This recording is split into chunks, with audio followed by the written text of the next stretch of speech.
While I was on vacation, my mom sold my house to pay off my sister's $214,000 debts. When I came back, they mocked me. "Now you're homeless." I just smiled. "What's so funny?" They snapped, irritated. I replied that the house they sold wasn't mine anymore. "Hi, I'm Benjamin Carter, 32 years old, and I've spent the last decade being the family problem solver. My younger sister Natalie is 28, perpetually broke, and somehow convinced that being irresponsible is a personality trait. She's had 6 jobs in 3 years, leased cars she couldn't afford, racked up credit card debt buying designer clothes for Instagram, and crashed twice on my couch when landlords kicked her out. Meanwhile, I worked my way up from showing cramped studio apartments to closing million-dollar deals as a licensed real estate agent in Seattle. I paid off my student loans at 26, bought my first investment property at 28, and helped mom and dad refinance their mortgage when dad's roofing business slowed down. Mom calls me her rock. Dad says I'm the responsible one. Natalie calls me boring and says I need to loosen up. I didn't think much of it, honestly. That's just how our family worked. I fixed things, Natalie created problems, and my parents pretended everything was fine. Last April, I finally did something for myself. I booked a week-long vacation to Maui, my first real break in 7 years. No client calls, no family emergencies, just me, the ocean, and a paperback thriller I'd been meaning to read since Christmas. My boss practically forced me to go after I skipped 3 vacations in a row to close deals. She told me I was 32, not 62, and that I needed to take the damn vacation. So I did. I rented a beachfront condo in Qley, packed light, and made one decision that felt revolutionary. I turned off my phone. Not silent. Off. I told my parents I'd check in midweek, told my assistant to handle anything urgent, and for the first time in years, I just existed. I woke up to sunrises, ate fresh poke bowls, went snorkeling, and fell asleep to the sound of waves. It felt like breathing after holding your breath underwater. I remember thinking on day 4, lying on a beach towel with salt drying on my skin, that this was what life should feel like. I wasn't checking emails, wasn't solving anyone's crisis, wasn't the family ATM. I was just Benjamin, drinking a cold beer and watching the sunset turn the sky pink and orange. On the last day, I turned my phone back on. It took a full minute to load, and when it did, my stomach dropped. 47 missed calls, 63 text messages, 12 voicemails. Most were from mom, a few from dad, and surprisingly, 3 from Natalie. My heart started pounding because in my family, that many messages meant someone died or the house burned down. I opened the texts first. Mom's messages escalated from asking me to call when I could to saying it was urgent to demanding I call right now. Natalie's were blunt, saying I was going to be pissed, but whatever, and that mom did what she had to do. Dad's voicemails were stiff and uncomfortable, like he was reading from a script, saying mom made a decision and it was complicated. I sat on the condo balcony, still in my swim trunks, and listened to the final voicemail from mom. Her voice was shaky but defiant. She said she knew I'd be upset, but Natalie was in real trouble. The creditors were threatening legal action, and Natalie was going to lose everything. They didn't have a choice. They sold my house to pay off her debts. It was done. The closing happened yesterday. She was sorry I had to find out this way, but I wasn't answering, and they couldn't wait. I played it twice to make sure I heard correctly. Sold my house. To pay off Natalie's debts. My house. The 3-bedroom craftsman bungalow I bought 4 years ago in the Fremont neighborhood. The one I renovated myself on weekends. The one with the garden I planted and the porch where I drank coffee every Sunday morning. They sold it. Without asking. Without telling me until it was already done.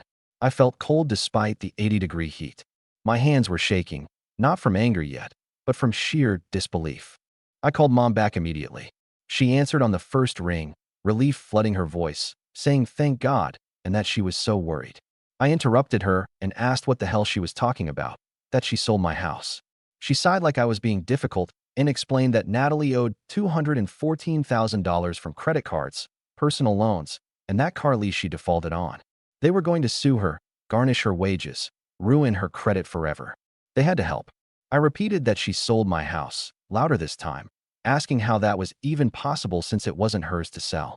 Mom hesitated, and I heard Dad murmuring something in the background. Then she explained that I'd given her power of attorney last year when I was closing that deal in California, and technically, the deed had both our names from when she co-signed my original mortgage. My blood went cold. She was right. When I bought the house at 28, I was still building credit, so Mom co-signed as a favor. I'd been meaning to refinance and remove her name once my credit improved, but I got busy, and it slipped through the cracks. And yes, I'd given her limited power of attorney last year when I was stuck in LA for a 3-week closing and needed someone to sign paperwork on a rental property I was buying. I never imagined she'd use it like this. I tried to stay calm and told her that power of attorney was for one specific transaction, and that co-signing didn't give her the right to sell my house without my consent. That was fraud. That was illegal. Mom snapped back, her tone shifting from apologetic to defensive, telling me not to be dramatic. They did what they had to do to save my sister. I'd always been the strong one. I'd bounce back. Natalie wouldn't survive this. I couldn't believe what I was hearing. I asked if I was supposed to lose my home because Natalie couldn't stop buying $1,000 handbags. Mom said coldly that it was done. The buyer already moved in. The money was transferred to pay off Natalie's creditors. I could stay with them until I figured things out. They'd make it work. I hung up. I didn't yell, didn't argue further. I just ended the call and sat there staring at the ocean, my mind racing. They sold my house, my home, the place I'd built my life in, and they acted like I should just accept it, like I was some bottomless well of resources they could dip into whenever Natalie screwed up again. I felt a lot of things in that moment. Anger, betrayal, shock, but underneath it all was something colder. Clarity, because they didn't know something. Something I'd set up 6 months ago after Natalie tried to guilt me into co-signing a loan for a business idea that was obviously a scam. I'd gotten smart. I'd protected myself. And the house they sold? It wasn't actually mine. Not legally. Not anymore. I booked the first flight back to Seattle, barely slept on the red-eye, and landed at SeaTac at 6 in the morning. I didn't go home. Well, to the house that used to be mine. I went straight to a coffee shop near my office, ordered a black coffee, and opened my laptop. I pulled up the documents I needed, the ones I'd filed 6 months ago with my real estate attorney, a sharp woman named Shay Donovan who specialized in asset protection. Back in October, after Natalie's loan stunt, I'd gotten paranoid. I loved my family, but I wasn't stupid. So I did what any smart real estate agent would do. I transferred ownership of my house into an LLC. Willow Pine Holdings, LLC. A single-member limited liability company with me as the sole owner and manager. The property deed was no longer in my name or my mom's. It was owned by the LLC, which meant Mom's co-signature on the old mortgage was irrelevant, and her power of attorney meant absolutely nothing. She couldn't sell what she didn't legally own. I sat there in that coffee shop, staring at the LLC documents, and I felt something I hadn't felt in years: control. They thought they'd back me into a corner, thought I'd just roll over and accept being homeless because family comes first. But they were wrong. Dead wrong. I took a long sip of coffee, closed my laptop, and smiled. Not a happy smile. A cold, calculated one. Because I wasn't going to yell or beg or guilt-trip them. I was going to do something much worse. I was going to let them think they'd won. And then I was going to show them exactly what happens when you steal from someone who actually knows the law. I drove to the house around noon. My house. Or rather, the house they thought they'd sold. It was a sunny Saturday, and as I pulled up to the curb, I saw 3 people standing on the front porch. Mom, Natalie, and a middle-aged guy in khakis and a polo shirt holding a folder. The new owner, I assumed. Mom looked nervous when she saw my car, but Natalie had this smug little smirk on her face like she'd just won the lottery. I parked, got out, and walked up the driveway slowly, keeping my expression neutral. Mom stepped forward with her hands clasped, saying she didn't expect me back so soon. I told her that finding out your family sold your house tends to ruin a vacation. The guy in khakis looked uncomfortable and introduced himself as Derek Chun, explaining he bought this property 3 days ago. The sale was finalized, and he had the signed deed. He held up the folder like it was a shield. I glanced at it, then back at Mom, asking if she'd signed the deed. She said defensively that she had power of attorney and was on the original mortgage, so it was legal. Their lawyer confirmed it. I raised an eyebrow and asked if she meant the guy Dad uses for his business contracts, the one who does commercial roofing disputes. Mom's face flushed, and she admitted he'd said it was fine. Natalie crossed her arms and leaned against the porch railing, telling me to stop being so dramatic. I'd get another house. I was a real estate agent, for crying out loud. Meanwhile, she was drowning in debt, and Mom saved her life. I should show some gratitude. I stared at her for a long moment. I could see Dad's roofing truck parked down the street, meaning he was probably hiding inside the house, too scared to face me. Classic. I asked Natalie slowly if she wanted me to be grateful that she racked up $214,000 in debt buying crap she didn't need. and Mom decided the solution was to steal my house. Mom snapped that they didn't steal it. They sold it legally to pay off my sister's debts. I would have done the same thing if I wasn't so selfish. Derek Chin cleared his throat, saying he didn't want to get in the middle of a family thing, but he paid $380,000 for this house. The sale was done. He had the deed, the title, everything. He was sorry if there was confusion, but legally, this was his property now. I finally looked at him, and I almost felt bad for the guy. Almost.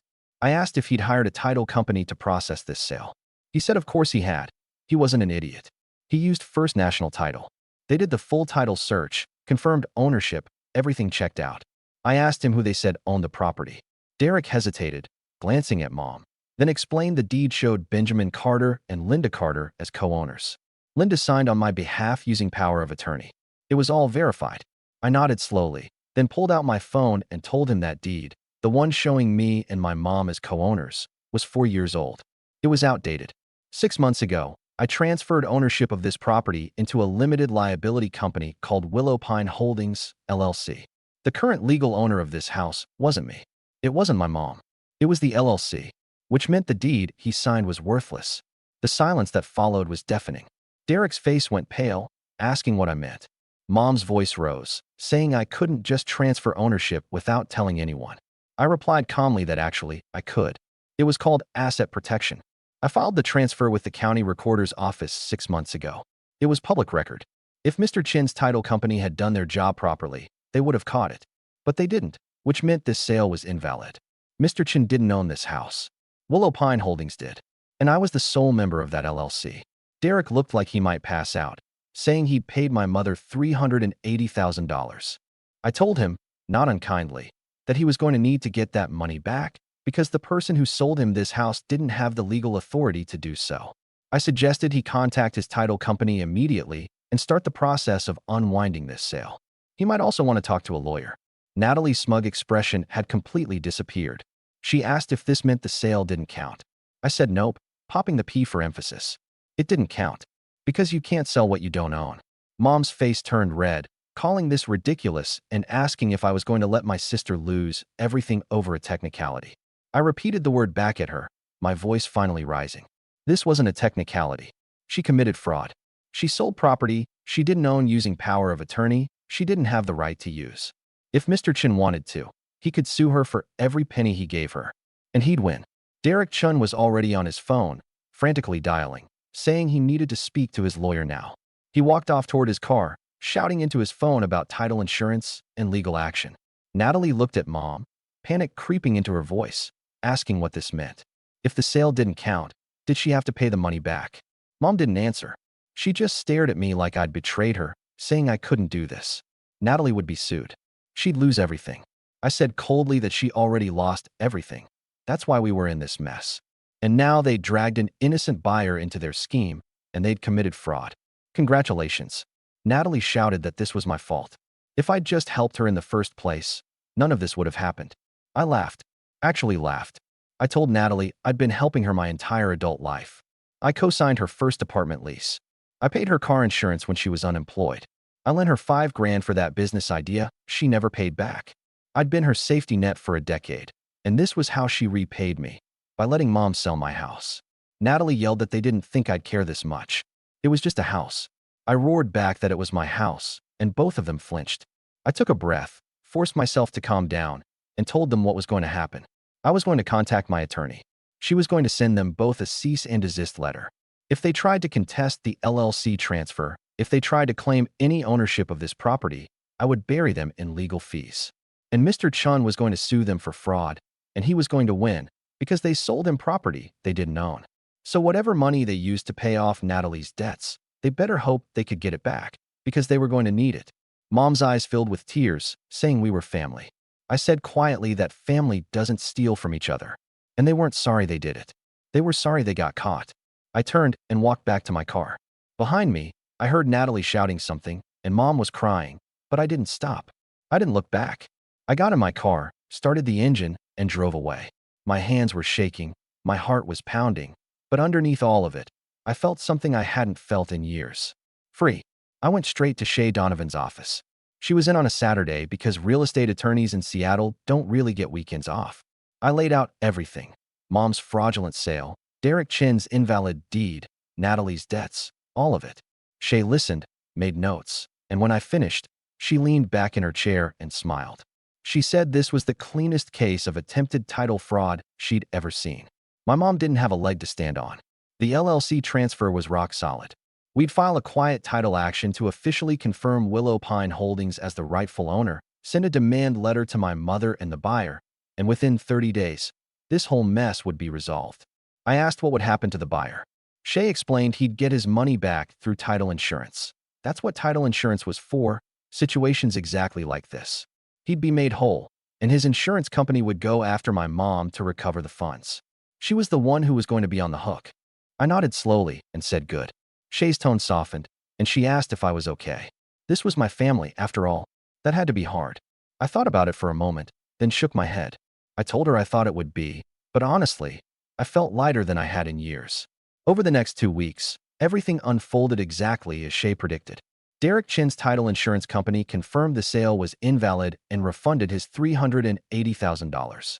They then filed a claim against Mom to recover the funds, but since she'd already transferred the money to Natalie's creditors, she didn't have it. The insurance company threatened legal action, and Dad had to take out a second mortgage on their house to pay it back. Natalie's creditors, meanwhile, were informed that the payments were being reversed and her debts were reinstated. She was right back where she started, except now she'd burned every bridge with me. Mom called me 17 times in those 2 weeks. I didn't answer. Natalie sent texts ranging from apologetic to furious. I blocked her number. Dad finally showed up at my office, looking exhausted and ashamed. He said quietly that my mother was a wreck and she didn't mean for it to go this way. I said flatly that she meant to steal my house. The only thing she didn't mean was to get caught. Dad asked if we could work this out, saying we were family. I looked at him for a long moment. This man who taught me how to throw a baseball and change a tire, and I felt nothing. No anger, no love, just indifference. I told him he stood by and let her do it. He didn't call me, didn't warn me, didn't stop her. He was just as guilty. He left without another word. And that was it. The legal battle was over. The house was officially, irrevocably mine again. And my family. They were strangers now. You'd think that would be the end of it. But with my family, nothing is ever that simple. Over the next month, the calls kept coming. Not from Mom or Natalie. They'd finally gotten the message, but from aunts, uncles, cousins, people I barely talked to suddenly very concerned about family unity. My Aunt Carol called me at work one afternoon, her voice dripping with passive-aggressive sympathy, saying my mother was devastated and only wanted to help Natalie. Didn't I think I was being a little harsh? I told her Mom committed fraud, and if I'd done that to a client, I'd lose my license and go to jail. Carol insisted that family forgives. I said family also doesn't steal from each other, and hung up.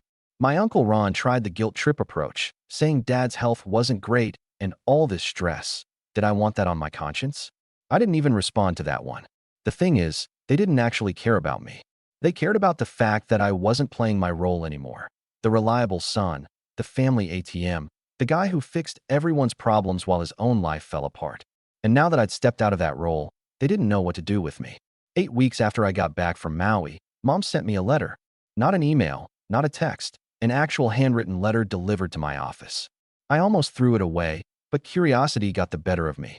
It was 3 pages long, and she apologized, sort of. She said she never meant to hurt me and only wanted to save Natalie. She hoped we could move past this as a family. And then, in the final paragraph, she got to the real point. She said they were struggling financially because of the legal fees and the second mortgage. Natalie still owed money, and the creditors were threatening her again. I was the only one who could help. If I could just lend them $50,000, they could get back on their feet. She promised they'd pay me back. I read it twice. Then I did something I never thought I'd do. I laughed. Out loud. Alone in my office. I laughed until my stomach hurt.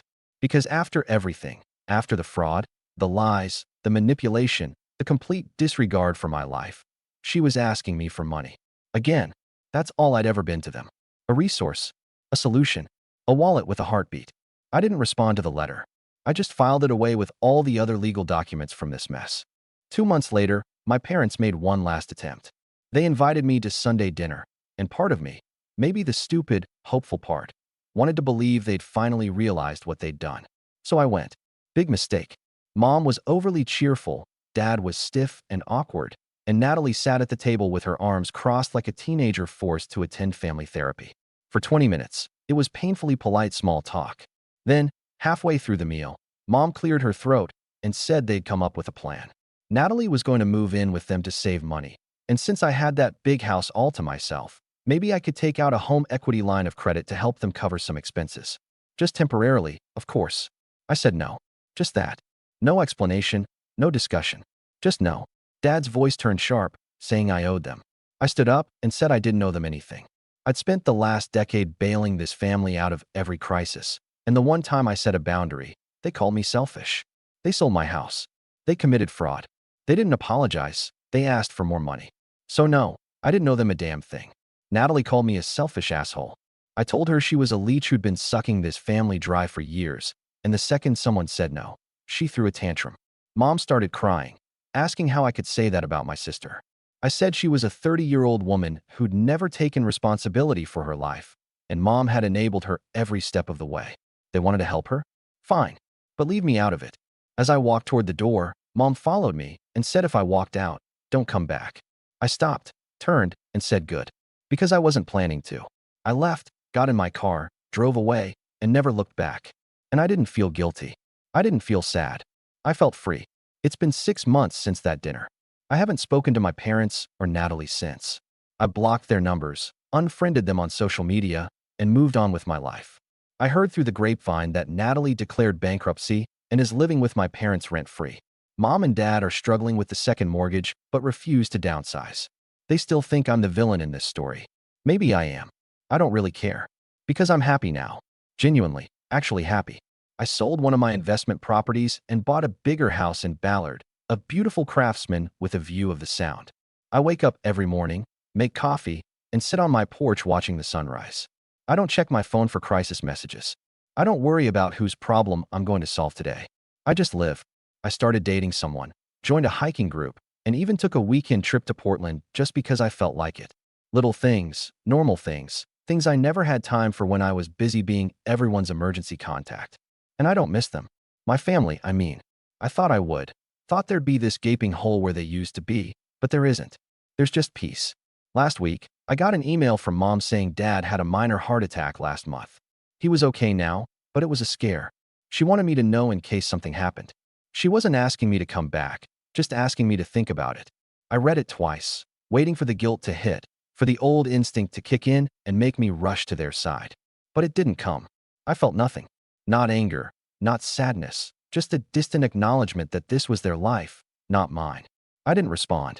Maybe that makes me cold. Maybe it makes me a bad son. I don't know. What I do know is this. I love my family. I don't pay their bills. If that makes me the villain, fine. I've got a life to live. What do you think about this story? Let me know in the comments, drop a like, and don't forget to subscribe for more real-life stories.